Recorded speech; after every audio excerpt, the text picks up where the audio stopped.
experience. Again, we're excited to have him here today. We're going to get him set up on the mic here, and then I will turn it over to Robb Rogers. I don't have a mic yet, so I'll holler for a minute. I'm used to being in the weight room, so. He's a strength coach. Can you hear me?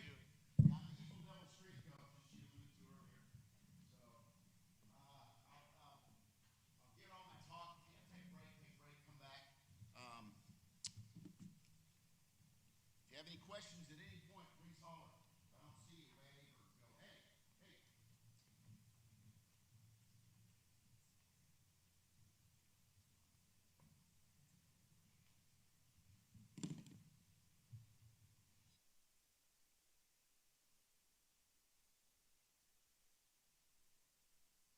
Check. All right. We're rocking. Thanks, sir.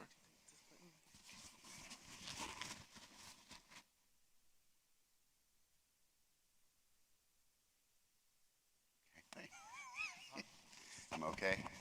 How about this side? This side better? Okay. I'm pretty relaxed when it comes to this stuff. I've had the opportunity to speak literally all over the world, from West Point in China to German Hockey League to keep going. So literally, if you have any questions, ask. I've been lucky to be in a variety of places. Those are some of the places I've been: universities, private side, professional sports with St. Louis Blues and NASCAR. Like, how do you do that? Well, I'm a strength coach. You analyze the movement, you understand the persons involved, the culture of the sport, and then the next thing is you got to learn the language. You got to learn the language of what's going on. So we have at the Air Force, I oversee some assistants that oversee, it's one of those deals, redundancy, it's the military. So I oversee the assistants that oversee our contract coaches that lead the training for the BMT Special Warfare Pipeline, which basic military training, BMT, into prep. Then they go to ANS, which is your selection course, which is what you see on TV with like Hell Week and Buds and all that stuff. And then they go to pre-dive or TAC-P, which is Block 1 TAC-P or pre-dive, which starts them along the pipeline. They end up becoming pararescue jumpers, or combat medics is what they are. They're certified in all 50 states because the military is considered the 51st state. We have TAC-P, combat controllers, and SEER specialists that do things. So we're the ones that start them. And the population I see now, I've been able to work with draft choices, first-round draft choices, All-Americans, Olympians, all that stuff. The guys I see now, guys and girls I work with now, are basically high school sophomores, a lot of them, in terms of movement mechanics, skills, and ability. We have a research flight that validates everything that we do from not only a tech standpoint, like she was talking about a lot of the tech stuff. We found that one of the easiest, fastest, cheapest, and the most reliable thing to use is the Oura Ring. That's what we found. So we do all our own research, because in the military, if it's not a military person, then it didn't happen. So, because, I don't know, it's just the way that they do their research. So we stood the wing up like 3 years ago. So this is a completely new endeavor. So we are able to take, and the process is long-term warrior development, which is cradle to grave development. So we are tracking from day one in basic training all the way through to the end of their career. And so that the average operator gets broken at about 12 to 14 years. We're trying to add 2 to 4 years to that, which is, in terms of money, it's workman's comp. We just keep them working better, faster, longer, and they're less broke when they finish. So those are some of the places I've been. Return to play continuum. So I'm a practical application person, okay? I understand research. Research a lot of times can validate what we already know. It can also invalidate what we think of intuitively. And sometimes it's overridden by athlete feedback. For instance, in hockey, we would encourage the guys between shifts, at intermissions, between periods, lay down with your feet up. On a long road trip, when we're doing six games, 6-game swing, a road trip, West Coast, you'd start seeing guys doing that because they knew they needed to recover a little bit more. We would always, a lot of times, work out after. In pro sports, you work out after the competition. We had a guy with no ACL. You can play hockey with no ACL. He could not work out on a practice day, because you play, get up next day and practice, have the afternoon off, get up next day and practice, and then that night play. He couldn't work out after practice because it changed the jump in his legs enough that the assistant coach, Jimmy Roberts, said, "Atch, you're a little slow. What's going on? What are you doing?" So we took a day off, didn't train at all, then began to train after the games, and Jimmy told him, now you're Atch. That's good. That's what we want. Literally 12 to 14 hours made that much difference for a world-class athlete, doing 24 to 36 body weight leg exercises, mostly stability stuff. So at that level, we're talking the peak of the pyramid. Where you are, where I am probably, we're talking the foundation. They're entry-level novice athletes. So the training stimulus is introduction and volume and repetition, and then refine the repetition. So when we're doing return to play continuum, we want to rehab, recondition, participate, and return to competition. And we're going to collaborate.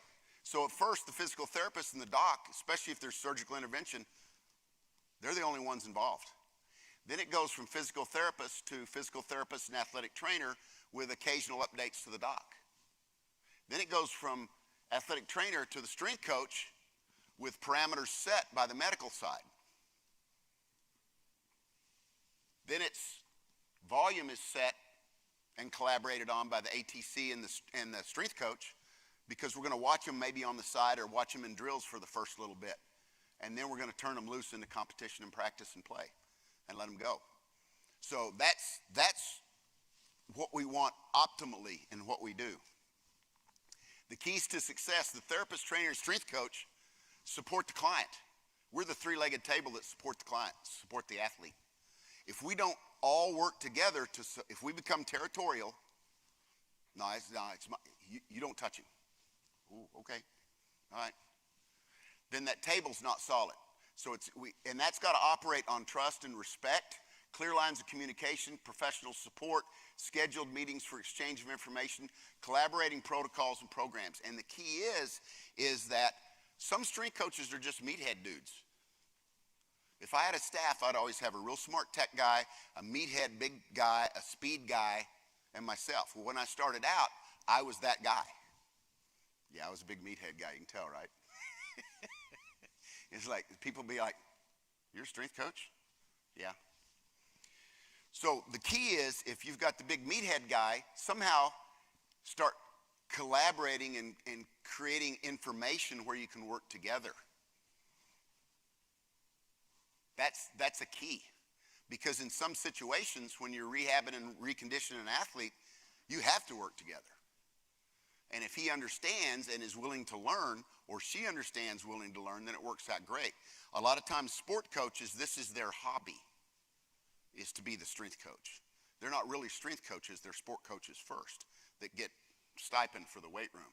So sometimes it's hard, and it takes a while to educate and get people to understand what's going on. Return to play. What are we looking at? Return to function. We talking about just range of motion, talking about speed. I mean, 25 years ago, one of Gary Gray's therapists was giving a talk, and he had had 2 ACL repairs on one leg and one on the other. And he said day 3 or 4 of his ACL repair, he started training speed. And of course, the whole room went, "Oh." And he goes, "Here was my speed training.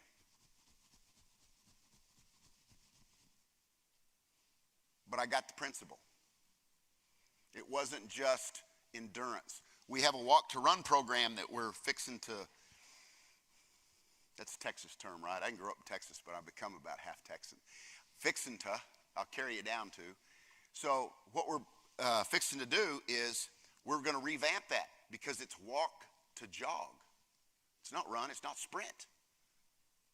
We would have athletes at basic training that are in the pipeline that are waiting to go to a next class, be injured, and so then they do their recovery, rehab, reconditioning. Now they're doing their walk-to-run program, which includes also rucking, because we have to do load carriage. At that point, what happens is Then they go back to the cadre. They're not strength coaches. They're cadre. This is what we did. I'm going to break you off every day. So they ran 4 400s, and everyone had to be under 60 or 70 or whatever it was. And then everyone they missed, they had to do over. So he ended up running 7. First day back, guy runs 7. He's hurt again. He's not ready to sprint and make time.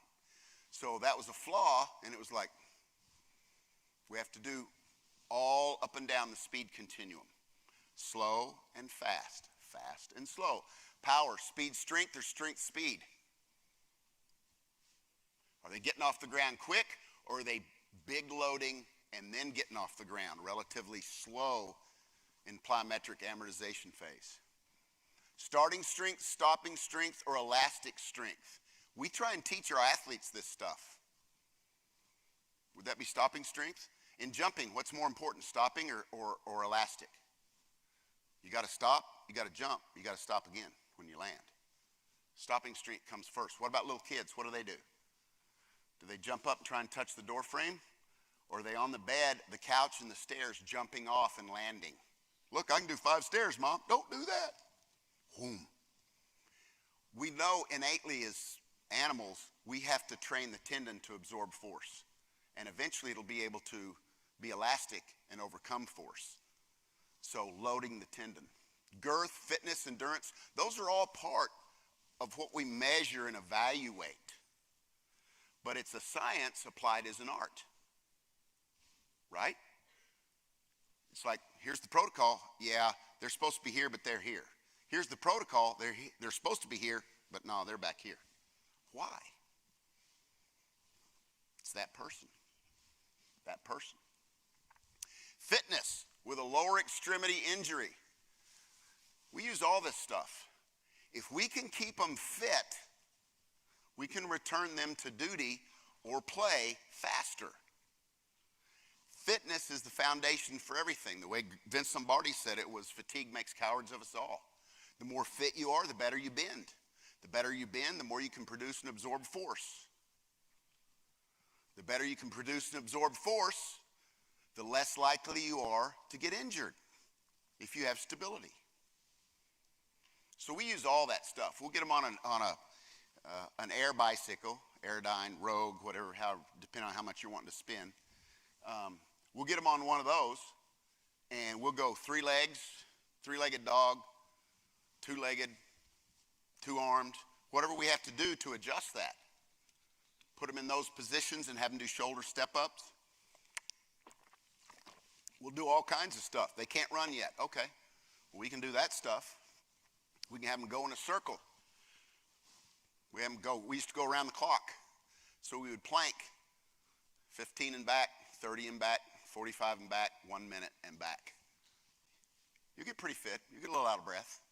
But there's no elastic loading to the body. If you have an upper extremity injury, run all day. We get guys hurt in practice. When I was coaching at Baylor, we get guys hurt in practice, and they'd be like, yeah, you're with me today. I'm going to practice. No, you can't. Trainer said you couldn't.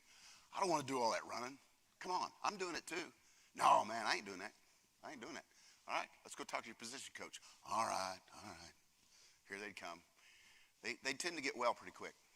So it was more fun to go practice than it was to work out for an hour, hour and a half, and then go watch the last hour, a half hour of practice, depending on what day it was. So we'll get them on the bikes if they can't do elastic stuff.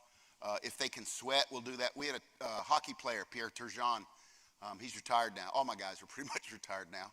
But Turge had broken his scaphoid, his navicular, and so they put him in a cast, surgically repaired it, put him in a cast, said he couldn't sweat. Well, of course, he's French Canadian. He comes in, he's like, I have to sweat. I have to get the workout in. Well, let's talk to Ray. So I go to Ray. Ray's still there. He's a trainer. He's been there for 28 years. So Ray's golden. So go to Ray, and Ray goes, well, he can't sweat because of threat of infection. And I said, okay, how about if we do this? We'll open the door to the rink, set up our giant fan that we use to cool the equipment, and he'd get on the bike and do some sprints till he just barely glistens. And then he's got to sit there until he shivers. Ray goes, let's try it. So we did it, wore Turge out, but he didn't sweat. And when they took the cast off the next week and put him in a splint, they were like, he's good. So Terz was happy, Ray was happy, I was happy, so everybody was happy. We kept his fitness level up, okay? Reconditioning, the science, the protocol, the art. Know and understand the mechanism of injury. We can know the mechanism of injury, and you do this dealing with sport coaches, like you see something happen. We had a kid, we're playing Arkansas State. We had a 6'4" tight end or wide receiver that ran a 4.3 whatever, 4.33 whatever at the combine. And so he takes off and he's running a route, and the DB crosses him. And as he crosses him, the DB gets his foot kicked. And as he hits, his knee dislocates. And he takes a step and then cycle steps and takes another step and turns onto his back and starts sliding with his legs sitting out like that. And our physician's next to me, he grabs my arm and he goes, Robbie. Doc Johns, he always called me Robbie. Robbie, he dislocated his knee. And he takes off running. It's not our player. He takes off running onto the field while the kid's still sliding. So kid was Arkansas State. They ended up saving his leg, and he's okay, relatively speaking. But, you know, Doc saw the mechanism of injury and understood it. Sometimes some sport coaches, you go over to them and say, yeah, he dislocated his knee. It's like, will he be back for second half? No, coach. He won't be back at all this year. Maybe not next. So hardware versus software. Had a gunshot guy, took a sniper round, 10th Special Forces Group, took a sniper round in this side and out this side. Cavitation caused a lot more damage on this side. So in walking, he walked like this. This is 4 years after the accident. That's what we call it, an accident or a bad day. He spent a year in a wheelchair, had 26 operations. On the 24th operation, he timed out on the table. Too much anesthesia, he said. So I'm working with Tim Brigham, and I said, Tim, being in a wheelchair for a year has got to change a man. It's got to impact your life. And he goes, yeah. He said, I had one goal, told the doc. I had two goals. I told the doctor, kneel down, play with my kids again, and stand up, shake your hand, and say thank you. And a year later, he did that. 4 years later, he was still having trouble walking. They're fixing to med board him out of the military. He doesn't have his 20 in yet. So the PT sent him to us, and they said, what do you think, Rob? I said, well, let me can I just play? And they go, yeah, he's fine. He's got pain management stuff going on, but he's fine. You know, you can do whatever you want to do within reason. And I said, okay, all right. So we did a lot of software retraining to get him to innervate the back side so he would pull from the glute and push from the calf. And 4 months later, he ran a mile in 17 minutes, first time he'd run a mile on a treadmill. And then the following Friday, he did 1050s and looked like a sprinter. I wished I had the video. It was pretty intense. So I said, what do you think? And he goes, I feel normal within reason. I said, all right, good. So I said, don't do any double leg lifting, hardly ever. All single leg stuff. So, because double leg is going to cause the outer sling to kick in, and he's going to go back to, being all messed up. So, hardware versus software. So understanding the concept of what am I working on? Okay? Understand the sequencing of activation as the previous speaker talked about. Do we have to turn this on? Do we have to shut this off? Some of that's an art form. A lot of it's athlete feedback. Cueing, verbal, visual, and tactile. How you going to cue them? How they learn. Understand the demands of the sport. If I'm going to close somebody out in basketball, it's very helpful for me to be a little bit knock-kneed and pigeon-toed as opposed to this. A lot of double leg lifting causes this because I lose internal rotation. So we do a lot of single leg work and a lot of curtsy. Well, we don't call it curtsy in special warfare. We call it the scorpion squat. Can't call it curtsy. Got to know your audience, right? Got to know the language. So we'll do a lot of curtsy work down and touch our knee just outside the corner of our heel so that I maintain that suppleness at the hip for internal rotation. Because if I can do this to change direction, I can go almost 90 degrees this way. If I can load that hip, knee, and ankle and go this way, and now you can't touch me. You can only change direction about 45 degrees off the angle of your foot. So if I can get internal rotation, I can get in and out of breaks quicker. I can close separation defensively or create separation offensively.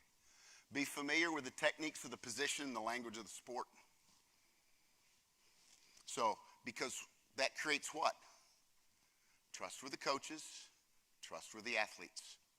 And what's the number one thing you got to have as a coach or a trainer or a therapist? Trust. They have to trust that you know what you're doing. They're trusting their career and or health with you. What's the energy system of the sport? Is it track and NASCAR? Keep the left, hurry on back? Am I sitting and taking G's for 3 hours? Am I running? Am I changing direction? What are the limitations set by the medical staff? Do they adhere to them? Here's how we do it in the Air Force. We set the training program for cadre and for our contract coaches. They have a left and right that's approximately 10% variance either way in volume and reps. You get outside that, you accept the risk. It's fine. Go ahead. It's the art of coaching. Yeah, they didn't get hurt. We're fine. Okay, good. But you're outside that, so make sure you notate it on the workout because everything goes up to the research flight. Everything's broken down, all the volumes, everything's tracked. So remember, you're assuming the risk. Something happens, they were outside the rules. And all of a sudden now we realize that we're always outside doing more than we assigned. Let's move it this way. We're always under. The coaches like they can't handle it. We move it this way. So they're in control. We just give them the bumpers. Is it weight bearing, range of motion? Can the athlete sweat? How long is the process before return to practice competition? They're going to be out 6 hours, 6 days, 6 weeks, 6 months before they can return to moving. What's cooperation daily between the points of contact on the medical side and the reconditioning side? Daily, weekly, never? Pitch count, rep count, volume count. Had a Olympic development ice skater. She came in one day doing this. I said, "Oh, you okay?" Her mom was, I think, Chinese. And I said, "She okay?"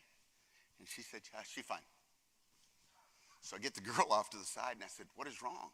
She goes, "My hip's killing me." And I said, "Which leg do you jump off of?" "Left." "Which leg do you land on?" "Left." "How many jumps did you do today?" "I don't know." "Hey, Mom, I need you to do me a favor. Start a jump count." She went to everything. She's Tiger Mom. She went to everything. So can you count her jumps? Why? Because like a pitcher, I need to know her jumps. If she is growing again, we need to lower her jump count. I said, "What's your coach's name and number? I need to call him." Called him, talked to the coach. I said, "She can hardly walk." I said, "You need to cut back or not train for a couple of days." So we were able to get her back to health. But we started everything back to count. What's the volume? We know at Titleist Performance Institute, Greg Rose, they measure their students every Monday. When they hit a growth spurt, they take them down a level of competition. So the growth spurt's going to be about 12 months, 9 to 18. So if all of a sudden now they're an international competitor as a junior, and now they can't place.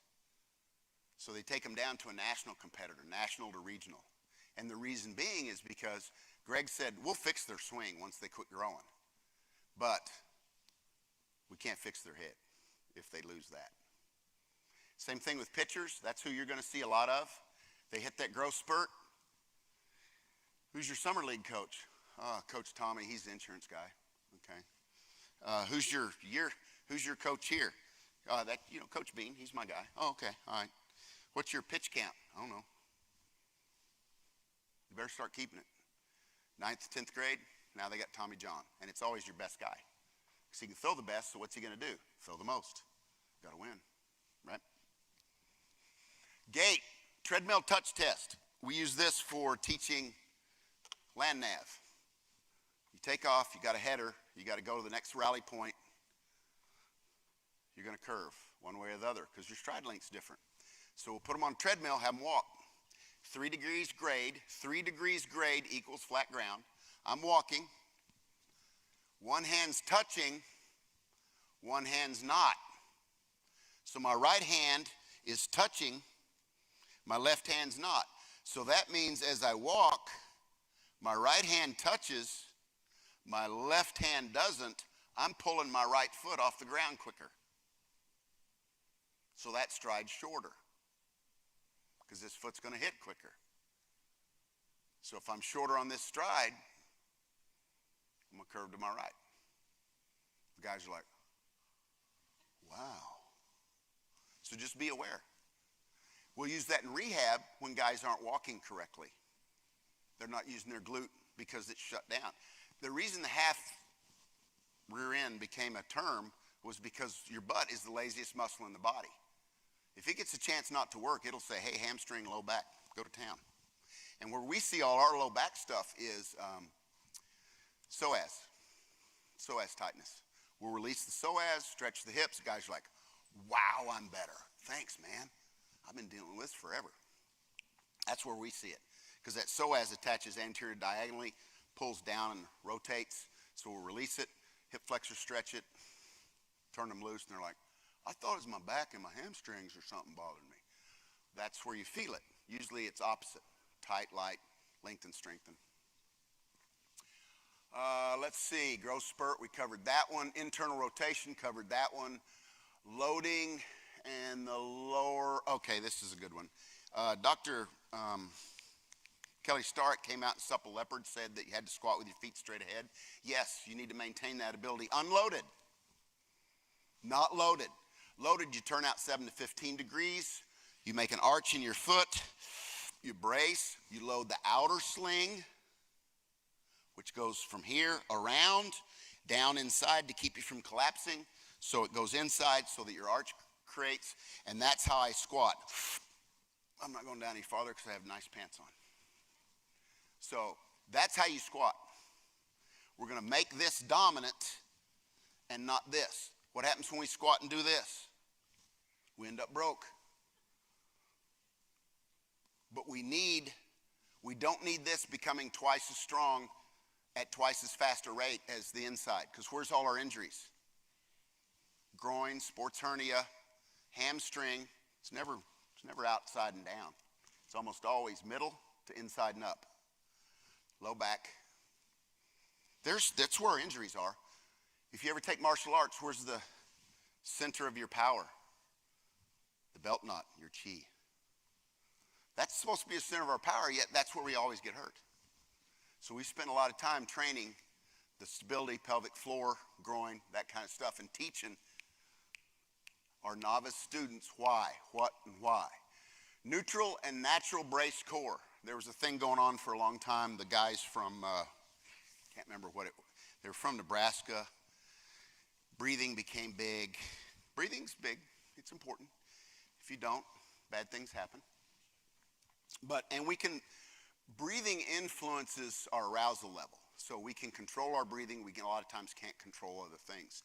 So if we can learn to control that, we can control a lot of things with the threat matrix, the OODA loop, and all the stuff that we kind of talk about with our students. But what happens is, they were talking about brace core. They say that you had to have a flat pelvic floor in order to be in the most powerful position. I don't think that's true looking at Olympians that lift weights and sprint. They are very lordotic. Very. How many of you see students that their backs bother them and they squat and they get into a low position, their pelvis rolls under? Have you ever looked up hip anatomy? Hips can be 90 degrees, anterior, way anterior. The neck can be short, medium, long. And so what happens is when it hits right here, it hits the pelvis and forces the pelvis to roll under.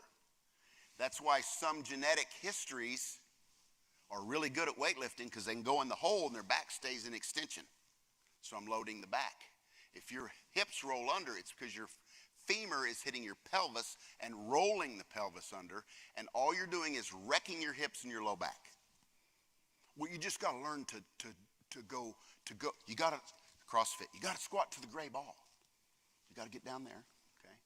You got to get in the hole in the weight room. You got to get down there, get low, son. You got to play low to win. Get down there. They can't. When we see an athlete with a flat back, we're very careful about how we squat them. If they're lordotic, go to town. That's from Gary Gray. He's a pretty good back guy. So, neutral and natural. When I do this, I'm braced. I'm ready to accept load. That's my neutral core. When I'm braced. The hard part teaching our athletes, the ones you deal with and that we deal with, is brace and breathe. They want to brace, doing pull-ups or lifting. And they get through and they're like, and I'm like, got the iPad with my little GPS person. Boy, your heart rate's awful high. Yeah. Why? All you did was 7 pull-ups. Yeah. Shouldn't be high. Quit holding your breath. Oh, okay. They don't know they're doing it. So when we impact, like boxers, karate guys, yeah. You gotta make contact and you gotta put the energy into them. Football players hold their breath. And then they hold their breath when they lift, and then they hold their breath. And before long, they're really tired. You're like, dude, why are you tired? I don't know. You're working too hard. Breathe. Breathe. We tell freshmen starting their first game, okay, when you get out there, it's college. I know. In between plays, rest. Don't jump around. Don't high-five everybody. Don't get all jazzed up. Chill out. Rest. Otherwise, by the 5th snap, you're going to be so tired you can't play. Lower extremity. Determine readiness. How do we determine readiness? How are we going to do that? Is it put them on a Cybex? Is it Y balance? Is it RX pad balance because I don't have a Y balance set up? Is it a pistol squat? Squat 2.5 times your body weight like the original NSCA literature said about plyometrics? Who can squat 2.5 times their body weight? We're all too fluffy. Lower extremity testing battery. This is what we came up. This is from Stanford and somewhere else, Cleveland Clinic. And then we kind of adapted it to us. And this is what we use. And this is something you can go, it's a little time intensive now. It'll take about a half hour per athlete. But the way we would do it, we would video it. We would write it down. I'd have one of the trainers with me. And the athlete would go through it. And after every event, it would be, how you feel? You good? Looking for apprehension. And this is right at the point we're considering turning them loose. Okay? So, cleared for practice competition based on the old model, 4-way hop and stick test, vertical hop, circle test, shuttle test, 5-hop series, forward, lateral, backwards. We're comparing unilaterally, right and left. Okay? We know there's going to be a little difference because we have a jump leg and then we have a stability jump power leg and then we have a mobility, flexibility leg, swing leg. Observe anxiety, as I talked about. Video and score, give adequate rest. 3 to 5 minutes between each test repetition. Use the test as rehab and a measure of progress and or as a determination of level of participation. Tape in a cross pattern. Just put some tape on the floor. Hop and stick, hop to center. So left to left, back. Left laterally left, back to the center. Left laterally right, back to the center.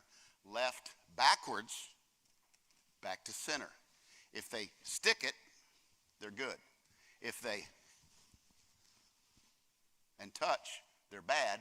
If they and then get it, so it's plus, 0, minus.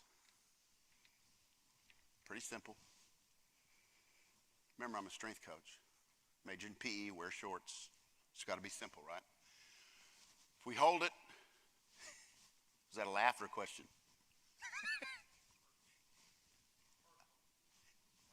Oh, okay. So, there it is, all right? Now, vertical hop. I'm going to do a vertical hop off the surgical repaired leg and the non-surgical repaired leg. We don't have a bad leg and a good leg. As our trainer, who's brilliant and also like a caber toss dude, he looks like a strength coach. He's our physical therapist. He's a Viking dude. And he says, don't put mind viruses in them. So we don't say good and bad leg. We say surgically repaired.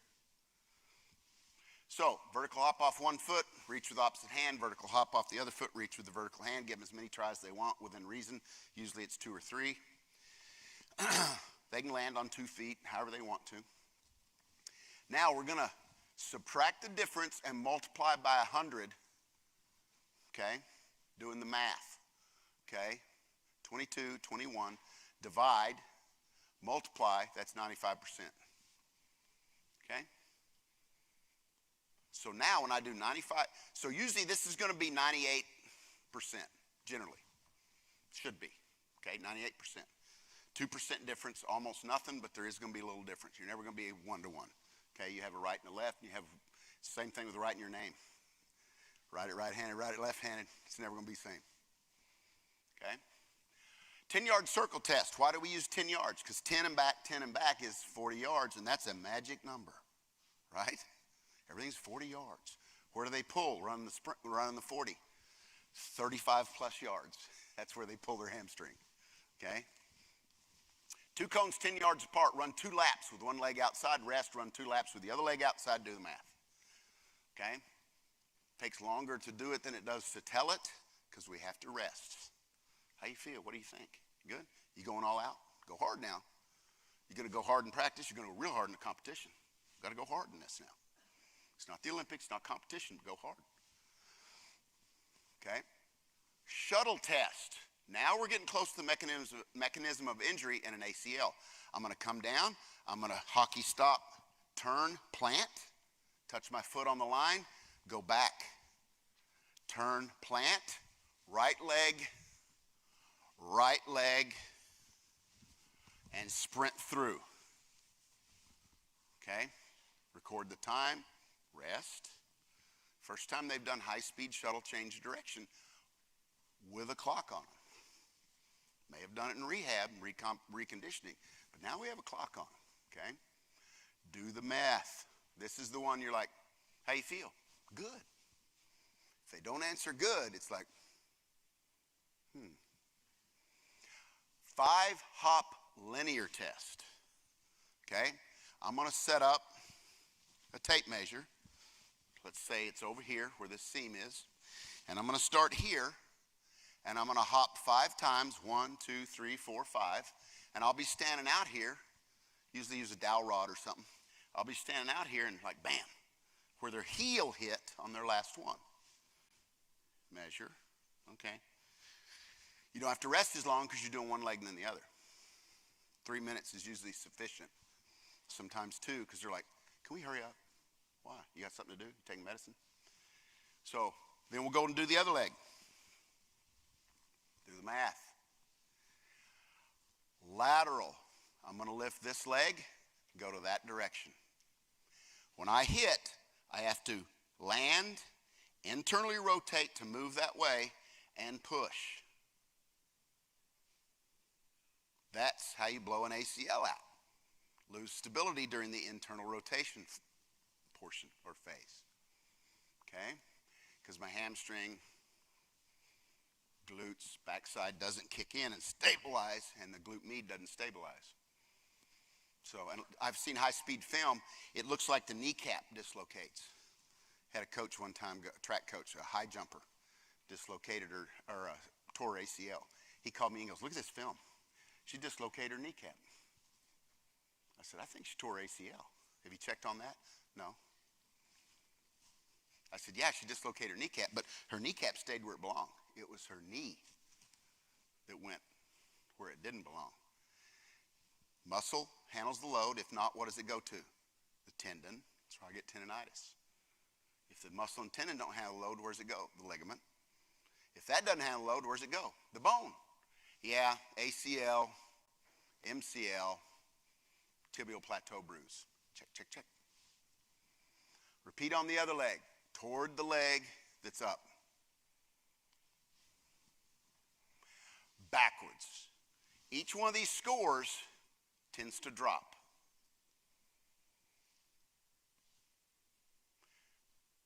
This one tends to be below 90%. That's why you see them run. Oh yeah, they run good. They're fast again.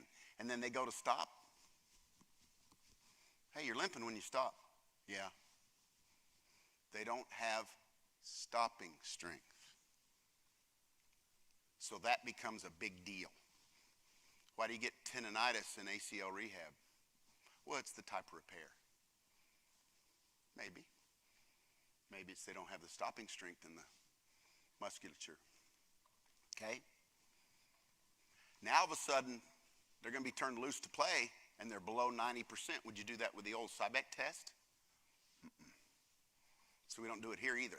Usually about one more week or 10 days of rehab, they're above 90%. So we turn them loose into restricted practice. Sunbelt Conference Player of the Year, basketball girl. Her freshman, she was newcomer of the year, and then I think sophomore year she was Player of the Year. I can't remember. She tore ACL. She had a repair. Did this rehab in conjunction with the athletic trainer. The athletic trainer and I, when she finished, I said, I'm going to test her. I'll video it. He goes, great. I don't have time to be out there. I said, I got you. So I said, can you send one of the students out? And he said, yeah. So we sat out there, visited, hung out. We put her through the test, videoed everything. Her mom comes in. Her coach comes in. The doc is there. The trainer's there. And I'm there. Put in the video. Get done. And he goes, awesome. The doc goes, awesome. And she goes, great. I'm not wearing the brace. Ooh. Trainer's like, I'm like, not my area. I got to go to the weight room. So they're going back and forth. And Joanne, she's a basketball coach now. She is adamant, I am not wearing the brace. I don't like it. It slows me down. She's a big person anyway. She played power forward for us. She's like, I'm not wearing it. Her mom's like, I just want her to be safe. The coach says, I just want her to stay healthy. Doc's like, I got to tell you to wear the brace. I kind of have to. Trainer's like, I got to do what the doc tells me. She goes, you can't make me. They're like, you're right. We can't. She didn't wear the brace. She never got hurt again. But she was a worker. And she was a bigger person. You could say, oh, she's bigger, so there's more load. You could also say she was stronger. I don't know. But she did the work. She never got hurt again. Okay? So here's an actual example of what we did with some athletes. We always did coach-led warm-ups. Our warm-ups were as short as 8 minutes, as long as 15, 18. That's where we did there, and at the end was where we did 95% of our injury prevention stuff. And you know how it is. You're a lot smarter now than your first year doing this. By the time I finished in college, we would literally go months, semesters, seasons, years without injuries that were surgically repaired. A scope here.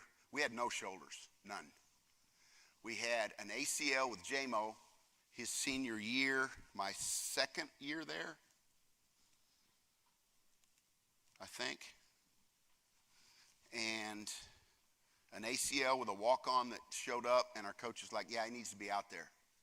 He hadn't gone through off-season. He's never lifted a weight. We don't know how safe this is. And they're like, yeah, we need him out there. I'm like, why? You're not going to practice him. You don't know what to do.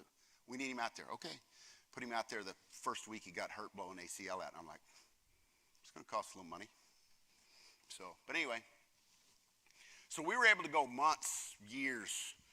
And this was all sports. Football, basketball. I think we had a female that had an ankle scope in basketball. And I think we had a knee scope in men's basketball. So it was just, it was always mandated. It was always, we had oversight, and we had a captive audience, and we had good coaches to work with because they would get them there. They would ensure that they showed up and did that stuff. So here's the actual score of an athlete. I think this was JMO, the football player. Look at the numbers. That's probably, no, this might be Joanne. Can't remember now. But this is the actual score. Okay? How'd I do time-wise? All right. questions, thoughts, concerns, anecdotes? Thank you, and let us get out of here. Anybody? Yes, ma'am.